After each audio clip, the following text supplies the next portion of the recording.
উফ ৰাম কি যে হৈছে নহয় সদায় দেৰি হয় ৰাতিপুৱা হাৰেই নাপাওঁ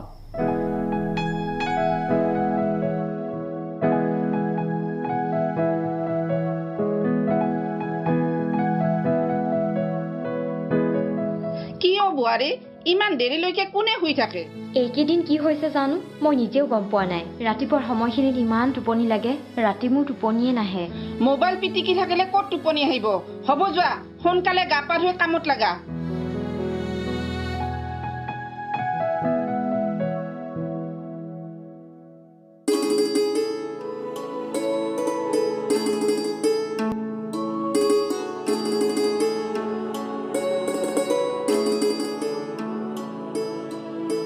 আজি অলপ সময় শুয়ে লওঁ এনেতো শুব নাপাওঁৱে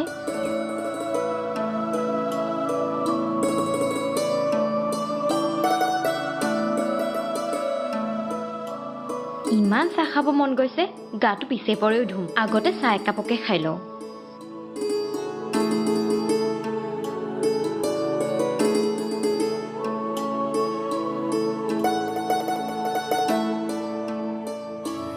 বুৱাৰী তুমি বাহিৰ নোধোৱাকে পাকঘৰত সোমাইছা যে গা নোধোৱাকে পাকঘৰত সোমাব নালাগে বুলি তুমি নাজানা নেকি এজনী বুৱাৰী হৈ তুমি সেইখিনি কথাও নাজানা চাহ পিছত বনাবা যোৱা আগতে গাটো ধুই লোৱা গৈ কিমান আৰু মনে মনে থাকিম 3টা বছৰেই মনে মনে থাকিলো ভাবিছিলো সময়ৰ লগে লগে সকলো ঠিক হ'ব কিন্তু নাই একো ঠিক নহল কান্দিমে নে হাঁহিমে নে খঙে কৰিম নিজেই গম নাপাওঁ কেতিয়াবা নিজৰ ওপৰতে খং উঠে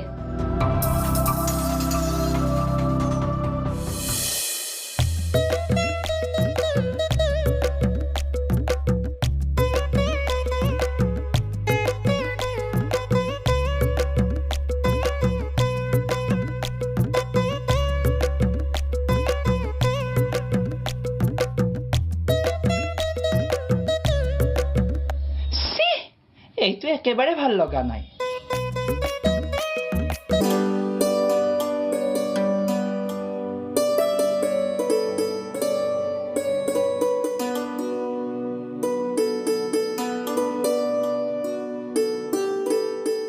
ৰাতিপুৱাৰ চাহকাপ খাব নোপোৱালৈকে টোপনিয়ে নাভাঙে দেখোন মোৰ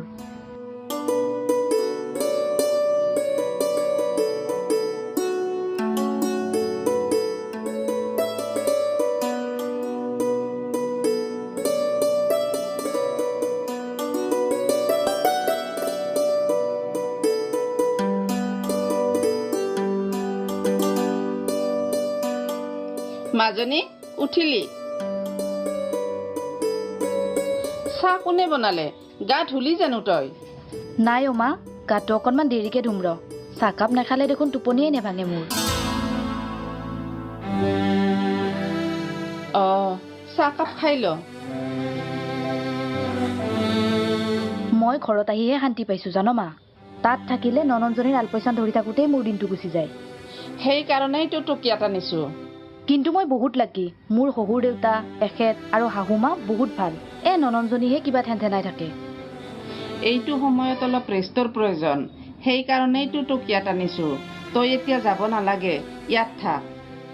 তাত মোৰ ইমান কাম কৰিব লগা নহয় নহয় মা তই এনেই টেনশ্যন লৈ থাক আৰু এইবাৰতো আমাৰ এখেতৰ ডাঙৰ দাদায়ো বিয়া পাতিব তেতিয়াতো আমি দুই বোৱাৰী একেলগে কামবোৰ ভগাই ল'ব পাৰিম হ'লেও তই কষ্ট পোৱাটো মই কেনেকৈ সহ্য কৰোঁ মাজনী তই অলপ কষ্ট পালেই মোৰ বুকুখন কান্দি উঠে তই যে মোৰ নিজৰ তই কষ্ট